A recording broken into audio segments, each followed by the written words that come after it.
You know that little online ritual where you have to prove you're human? Yeah, you've probably done it a million times without a second thought. But it turns out there's a really fascinating, kind of hidden story behind it all. Oh, yeah. We have all seen this message. It's that simple, and let's be honest, sometimes super frustrating gatekeeper that stands between you and, well, pretty much everything you want to do online. But have you ever actually stopped to ask, why? I mean, why do we have to keep proving we're human to a machine? What's the real story behind these little tests? Well, let's dive in and find out. Okay, so let's start with what we all know and probably don't love. You're trying to log into your email or maybe buy those concert tickets you've been waiting for, and bam, you're stopped dead in your tracks by a weird, wavy word or a grid of super grainy photos. Yeah, it totally feels like just an annoyance, right? Like a digital speed bump. But that little bouncer is actually playing a super crucial role in keeping the internet, functional. And to really get why, we need to hop in a time machine and go back a bit. So what was this problem that needed a bouncer in the first place? Well, in the early days, the internet was basically the Wild West, and a new kind of outlaw was running absolutely rampant.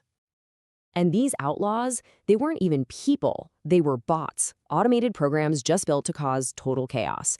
We're talking creating millions of fake email accounts to blast out spam, flooding comment sections with nonsense, and this is the worst, snatching up every single concert ticket the second they went on sale, leaving nothing for actual fans. They were completely out of control. So, this created a huge challenge for the people building the internet. How do you let all the good guys, that's us, the humans, in while keeping all the bad guys, the bots, out? It's a classic problem. The solution, which came from a brilliant team of computer scientists, was actually surprisingly simple. They decided to create a test that they were pretty sure only a human could ever pass. And they called it CAPTCHA, which, by the way, is an acronym that pretty much perfectly describes what it does. Completely automated public Turing test to tell computers and humans apart. It's kind of like a reverse Turing test. Instead of a computer trying to fool you into thinking it's human, you, the human, have to prove you're not a computer. And this is where the pure genius of the idea comes in. See, early computers were fantastic at processing perfect, clean data, but they were absolutely terrible at interpreting messy, real-world stuff. Your brain can look at a super distorted, wavy word and instantly go, oh, that says hello. But a computer, it just saw a jumble of meaningless pixels. It was, for the time, the perfect test. But, as we all know, technology never, ever stands still. The bots started getting smarter, right? Powered by advances in AI, they actually started learning how to read those wavy words. And just like that, the cat and mouse game was on. And this really kicked off a full-blown technological arms race. As soon as the bots learned to crack the distorted text, the tests had to evolve. So we moved on from just simple words to identifying stuff in pictures, click on all the traffic lights or find the storefronts. And then, eventually, the tests started to, well, disappear entirely. Okay, but before we get to all that invisible stuff, let's back up for a second. Let's go to 2007, because this is where the story takes a really, really clever turn. The creators of CAPTCHA had this realization. They saw that millions of people were solving these little puzzles every single day. That's a massive amount of collective brain power, just being used.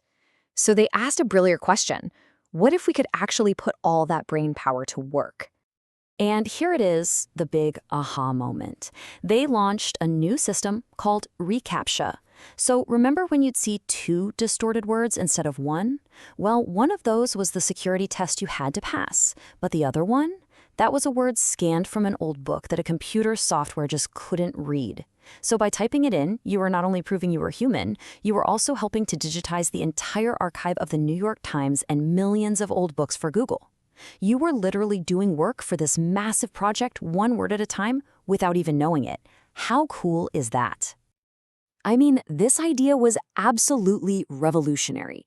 And after the book project was well underway, the system evolved again. Think about it.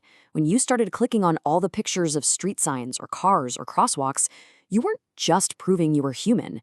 You were providing perfectly labeled data that was being used to teach Google's AI and self-driving car systems what a street sign actually looks like in the messy real world.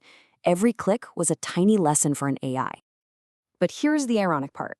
This crowdsourced AI training, it worked a little too well.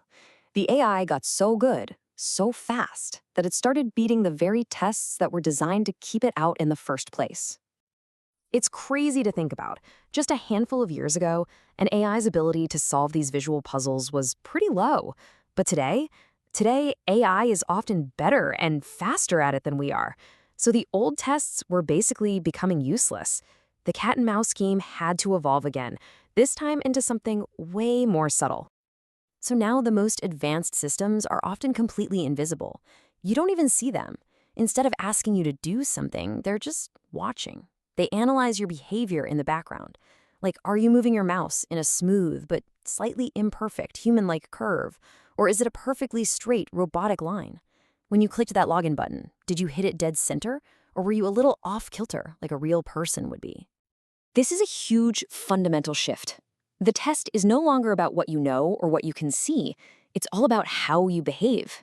It's about all those tiny, subtle, subconscious patterns that make your actions, well, human. And that brings us to the final and maybe the most mind-bending question of all. As AI gets better and better at mimicking our behavior, our mouse wiggles, our typing speed, our browsing habits, what happens when it becomes totally indistinguishable from us? What's the next test going to be? And when an AI can pass every test we throw at it, what does it even mean to be human online anymore?